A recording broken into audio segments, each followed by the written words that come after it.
Hello everyone, আমি শ্রেয়া। তোমরা সবাই কেমন আছো? আমার চ্যানেলে তোমাদের সবাইকে ওয়েলকাম। তো আজ তো রথযাত্রা। সবাইকে জানাই শুভ রথযাত্রার অনেক অনেক শুভেচ্ছা ও ভালোবাসা। তোমাদের আজকের দিনটা কেমন কাটছে অবশ্যই কিন্তু কমেন্টে আমাকে জানিও। এবং আমিও কিন্তু বিকেলবেলা মেলায় যাব, কি করি কি না করি সব কিছুই তোমাদের সাথে শেয়ার করব। তো ভিডিওটা দেখার জন্য কিন্তু অনুরোধ রইল আমার তোমাদের কাছে। তো দেখো, সকালবেলা উঠেছি। সকালবেলা বলতে গেলে কি, আমি তো এখন শ্বশুরবাড়িতে আছি। তোমরা জানোই যে কয়েক সপ্তাহ হলো আমি শ্বশুরবাড়িতে এসেছি। তো এখন আমি বেড রেস্টেই রয়েছি, সেরকম কোনো কাজ করছি না, আর ঘরের টুকটাক কাজ করছি। আর আমার হাজব্যান্ড তো কোনো কাজই করতে দিচ্ছে না, তো ওই সবটা করে দিচ্ছে আর আমার শাশুড়ি মা করছে। তো এখন প্রায় সকালবেলা একটুখানি জামা কাপড়গুলো ভাঁজ করে নিচ্ছি। আর এই জামা কাপড়গুলো কিন্তু আগের দিন আমার হাজব্যান্ডই সব কেচে কুচিয়ে দিয়েছে। তো এইগুলোই আর কি সব ভাঁজ করছিলাম আর একটু ভিডিও করে নিচ্ছিলাম। আর অনেক দিন ধরে তোমাদের সাথে অনেক লং ভিডিও আমার শেয়ার করা হয়নি, অনেকটা গ্যাপ হয়ে গেছে আমার ভিডিওতে, যার জন্য আজকে ভেবেছি যে আজকে একটু ভালো দিন রয়েছে, তো যাই হোক একটা ভিডিও তো করাই যায়। তো যার জন্য এই সিদ্ধান্তটা নিয়েছি যে একটা লং ভিডিও তো তোমাদের সাথে শেয়ার করাই যায় আমার আজকে পুরো গোটা দিন। এবার প্রতিদিন সত্যি কথা বলতে একই তো কাজ, তো তোমাদের আর কি দেখাবো, সেই জন্য আর বেশি ভিডিও করা হয় না। তো যার জন্য আমি অল্প ভিডিওই করি। তো বাড়ি থেকে এসেছি প্রায় অনেক সপ্তাহ হয়ে গেছে। তো এই আর কি, অনেক দিনে প্রায় ভিডিও দেওয়া হয় না। তো আজকে তো রথযাত্রা, ভাবলাম আজকের দিনটাই শুরু করা যাক ভিডিও দিয়ে। তো ভিডিওটা কিন্তু তোমরা কেউ স্কিপ করো না। তো যাই হোক, এই সব কিছু আর কি ভাঁজ করছিলাম আর কি। তো এই জামা কাপড়গুলো ভাঁজ করে আবার রেখে দেবো। আর জানো তো অনেকটা বেলা হয়ে গেছে, তো আমাদের উঠতে প্রায় হুলুস্থুলুর বেঁধে গেছে, এমন অবস্থা। আর ও বলছিল যে, আর জানো তো আমাদের এখানে ভীষণ বৃষ্টি শুরু হয়েছে, এত বৃষ্টি শুরু হয়েছে, এটা আমার মনে হয় সব জায়গাতেই হচ্ছে, কারণ রথযাত্রার দিন প্রত্যেকটা জায়গাতে বৃষ্টি হয়, জায়গাতে নেই বৃষ্টি হয় না। তো অনেক দিন ধরে প্রায় প্রচণ্ড বৃষ্টি হচ্ছে দিনে দুপুরে। তো যাই হোক, তো আমার জামা কাপড় সব ভাঁজ করা হয়ে গেছে। তো এখন আমি বিছানায় বসে রয়েছি। দেখো, তোমরা দেখতে পাবে না, প্রায় অনেকটাই বৃষ্টি হচ্ছে বাইরে। সকালবেলা উঠেই দেখছি প্রায় বৃষ্টি নেমেছে, কি বলবো, প্রায় তখন কটা বাজে, 12টা বাজে। দেখো এখন বৃষ্টিটা একটু থেমেছে। পুরো রাস্তাঘাট পুরো ভেজা একদম, আর সামনেই জঙ্গল, তো প্রচণ্ড অসুবিধা হয় আমাদের। একটা শর্টসে যে এই চশমাটা আমি রিসেন্ট নিয়েছি। তো এই চশমা আমি অ্যাকচুয়ালি বলেছে কি ডাক্তার, এই চশমাটা পরে আমাকে সবসময় থাকতে হবে, কি বলবো, রেগুলার পড়তে হবে, শুধু ফোন ঘাটার সময় পড়লে হবে না, সব সময় পড়তে হবে। কাজ করো, বাইরে যাও, খাও, সব সময়, শুধু স্নানটা বাদে। তো যাই হোক, তো ও আসলো, এসে জল আনতে গেছিলো, আসার সময় হচ্ছে কি তোমার চশমাটা পরিয়ে দিয়ে গেল। কি বলবো, আমি পড়তে চাইছিলাম না। ঘুম থেকে উঠেছি অনেকক্ষণই, কিন্তু এত গরম লাগছে না, মুখ চোখ ঘেমে যাচ্ছে, যার জন্য। আর তোমার চশমাটার সাইজটা তো একটু লেন্থটা চওড়া, তো যার জন্য আমার মুখে খুব গরম লাগলে না, ঘামলে খুব অসুবিধা হয়, যার জন্য আমি হচ্ছে কি পড়তে চাইছিলাম না, তাই জন্য জোর করে পরিয়ে দিয়ে গেল। তো এখনই বসে আছি। ও বললো যে কচুরি খাবা, তো কচুরি নিয়ে আসতে গেছে। এখন প্রায় কটা বাজে তোমাদের, আমি বলছি কটা বাজে, তোমাদের বাজে 1:45 মতন বাজে। তো আমরা ঘুম থেকে উঠেছি 12টার সময়। আর আমি তো এখন শ্বশুরবাড়ি আছি, তোমরা সবাই জানো, আমি একটু রেস্টেই এখন আছি, বেশি ওঠানামা করছি না। তো আপাতত আছি। আর বিকেলে তো তোমরা তো জানোই, তোমাদের কার কার ওখানে মেলা বসছে অবশ্যই তোমরা কমেন্ট করে জানিও। রথের মেলা হয় কাদের ওখানে, আর কারা কারা জিলিপি খেতে ভালোবাসো অবশ্যই কিন্তু কমেন্ট করে জানিও। তো আজকে তো বিকেলবেলা মেলাতে যাব, তো আমি একটু আনন্দেই আছি। কি বলো তো, আমার সেই এক্সাইটমেন্টটা কমেনি, যে ছোটোবেলাতেও যখন মেলাতে যেতাম সেই এক্সাইটমেন্টটাও যেরকম ছিল, বড় হয়েও কিন্তু সেই এক্সাইটমেন্টটা আমার এখনও কাজ করে। তখন বাবা মার সাথে যেতাম, এখন হাজব্যান্ডের সাথে যাই, কিন্তু এক্সাইটমেন্ট একই আছে। যতই হোক, মেলা তো মেলাই হয় না, মেলার মতন তো জিনিস হয় না। তো যাই হোক, আর আমাদের শ্যামনগরে কিন্তু খুব বড় করে আর কি রথের মেলা হয়, যার জন্য খুবই ভালো লাগে। তো যাই হোক, তো দেখি।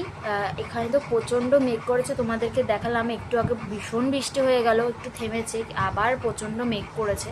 তো দেখা যাক, ও তো বেরোলো, বৃষ্টিটা না নামুক এখন। তো এখন যাক, ও দেখুক কচুরি পায় কি না, কারণ প্রচণ্ড বেলা হয়ে গেছে। তো তো যাই হোক, ও আসুক, তারপরে আবার তোমাদের সাথে দেখা হচ্ছে। তো যাই হোক, অবশেষে অনেক কল্পনা করার পরে ও কচুরি পেয়েছে। প্রায় 12টার সময়, 12টা সাড়ে 12টার সময় ও কচুরি আনতে গেছে। মানে আমি ওকে 9:30টায় ডেকেছিলাম, বাট ও উঠতে চায়নি। যেহেতু আমাদের শুতে শুতে প্রচণ্ড লেট হয়ে গেছে, গল্প গুজব, তারপরে ধরো ফোন দেখা, এইগুলো করতে করতে আমাদের প্রায় ঘুমাতে ঘুমাতে 3টে, সাড়ে 3টে কিংবা 4টে মতন বেজেছিল। তো দেখো আমি এখানে কচুরিটা ঢেলে নিচ্ছি। আর জানো তো, কচুরিটা খেতে না জাস্ট অসাম ছিল। মানে ডালটা এতটা সুস্বাদু ছিল আর টেস্টটাই যেন আলাদা ছিল। আর কচুরিগুলো অনেকটা বড় বড় আর মোটা মোটা ছিল, ভীষণ সুন্দর ছিল। ওর 4টে, আমার 4টে, এই কটা করে নিয়ে আসা হয়েছিল। আর সারাদিনে যেন সেরকম কোনো ভাতই খেতে পারিনি, কারণ 1টা বেজে গেছিলো খেতে খেতে। আর কখনই বা খাবো, তার জন্য অল্প কিছুই খেয়েছি, আর ভাতটা সেরকম খেতে পারিনি। তো দেখো তারপরে ও উপরে আসলো। আমরা উপরে আসার পরে ও ঘর ঠর মুছে দিল। আমি এখানে বসেছিলাম, আমি বেসিনটা পরিষ্কার করে নিলাম। ততক্ষণে আরও জামা কাপড় সব তুলে ঠুলে সব ঠিকঠাক করে রাখলাম। আবার তো বৃষ্টি নেমেছিল। তো দেখো আমার স্নান টান করা হয়ে গেছে। স্নান টান করার পরে আমি ফ্রেশ ট্রেশ হয়ে নিচ্ছি। আজকে যেহেতু মেলা, মানে রথযাত্রা, তো আজকে ভাবলাম যে একটু শ্যাম্পু করি। সত্যি কথা বলতে যা বৃষ্টি হয়, মানে শ্যাম্পু করতে মানে মাঝে মাঝে ইচ্ছাও করে না, কিন্তু চুলের জন্য, চুলের কথা ভেবে একটু শ্যাম্পুটা করতেই হয়। তো শ্যাম্পু করতাম না, আজকে রথযাত্রা বলে শ্যাম্পুটা করলাম। তো দেখো আমি এখানে ক্রিম মেখে নিচ্ছি। ক্রিম বলতে কি, একটা অ্যালোভেরা জেলি আমি মাখি মুখে। সত্যি কথা বলতে সেরকম কিছু আমি মাখি না।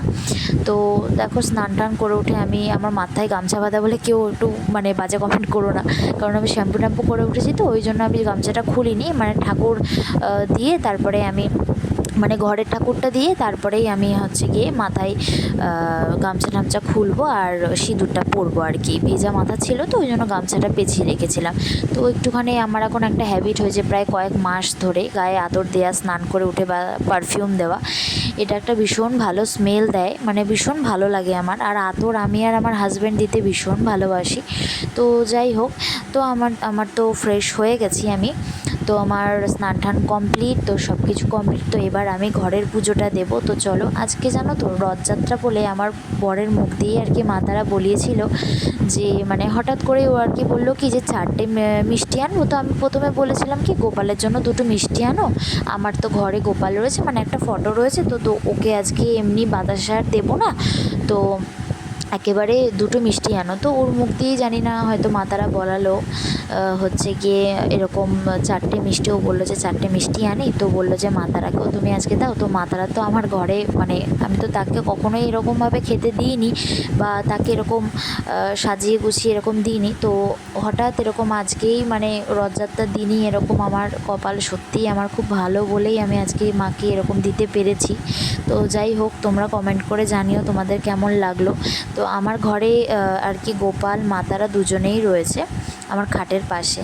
তো এখানে দেখো আমার ঠাকুর দেওয়ার পরে, প্রসাদ টসাদ খাওয়ার পরে, তারপরে আমরা খেয়ে নিয়েছিলাম ভাত টাত খাওয়ার পরে। এরকম দুপুরবেলা শুয়ে ওই পুরীর যে লাইভ হয় না, রথযাত্রার পুরীতে যে রথযাত্রা হয়, তো ওই লাইভটা আর কি আমি আর ও দেখছিলাম। তো তারপরে কি গো, কমপ্লিট হয়েছে? হ্যাঁ, কমপ্লিট হয়েছে মোটামুটি। বেশি সাজিনি, কারণ বেশি সাজলে আবার লোকে যদি বলে বিয়ে বাড়ি যাচ্ছে নাকি, তো ওই জন্য বেশি সাজিনি। তো আর কি, চশমাটা নেবো, হয়ে যাবে। আর হচ্ছে কেমন লাগছে অবশ্যই কমেন্ট করে জানিও। ওর কথায় আমি চুল ছেড়ে যাচ্ছি, কখনো চুল ছেড়ে যাই না কোথাও। তো কেমন লাগছে অবশ্যই জানিও। আর আমার কুর্তিটা, মানে কোথায় যাচ্ছি সেটা তো বলে দাও। সেটা তো জানেই ওরা, যে আজকে তো রথের মেলায় যাচ্ছি, সবাই যাবে, সেটা তো জানা কথা। আজ আমার 3 পিসটা কেমন লাগছে অবশ্যই কমেন্ট করে জানিও। 3 পিসটা করে কখনো ব্লগ করিনি, এর অনেক আগেই আমার 3 পিসটা নেওয়া, আগের দুর্গাপুজোতে আর কি। তো বলো কেমন হয়েছে। তো চলো মেলাতে গিয়ে এবার দেখা হচ্ছে। তো তোমার আউটফিটটা একটু দেখিয়ে দিই, দাও। এই যে পরেছে একটা কুর্তা জিন্স, ব্যাস। বাবা থাক, শাহরুখ খানের মতো আর করতে হবে না বাবা। তো ঠিক আছে, চলো। এবার আমরা পেয়ে গেছি আমাদের রথযাত্রা গড়ার প্রধান পৃষ্ঠপোষক স্বর্গীয় অনিল চন্দ্র সাহার সুযোগ্য পুত্র শঙ্কর সাহা মহাশয়কে, তিনি মঞ্চে এসছে, তাকে উত্তরে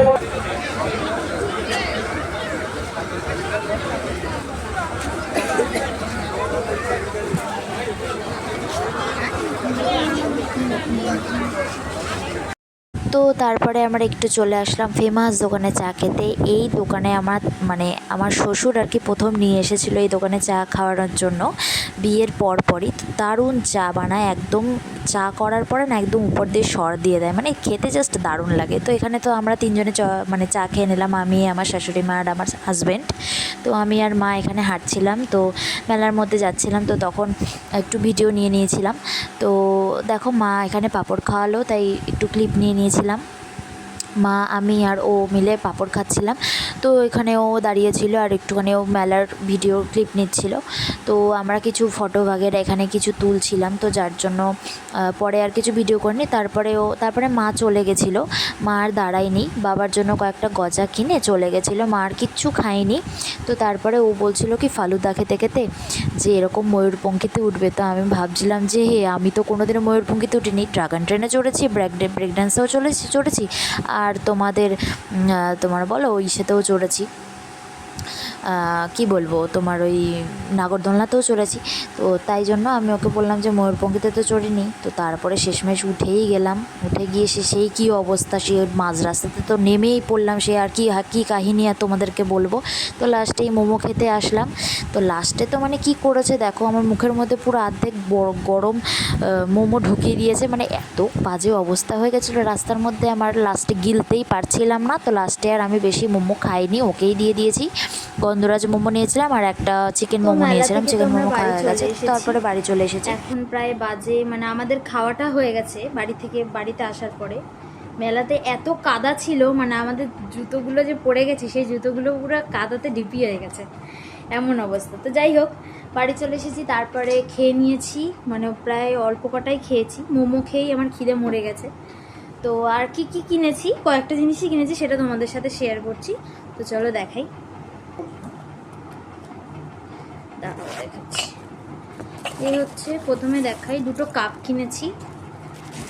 এই কাপগুলো দেখলাম এবারই ইউনিক আর কি উঠেছে, মানে অনেকগুলো কালার ছিল, আমি চুজ করেছি ইয়েলো। আমি প্রথমে ব্ল্যাকটাই চুজ করেছিলাম, তো ও বললো ইয়েলো আর এরকম ডিজাইন দেয়া, ভীষণ কালারটা ভীষণ ডিপ, আমার তো ভীষণ ভালো লেগেছে।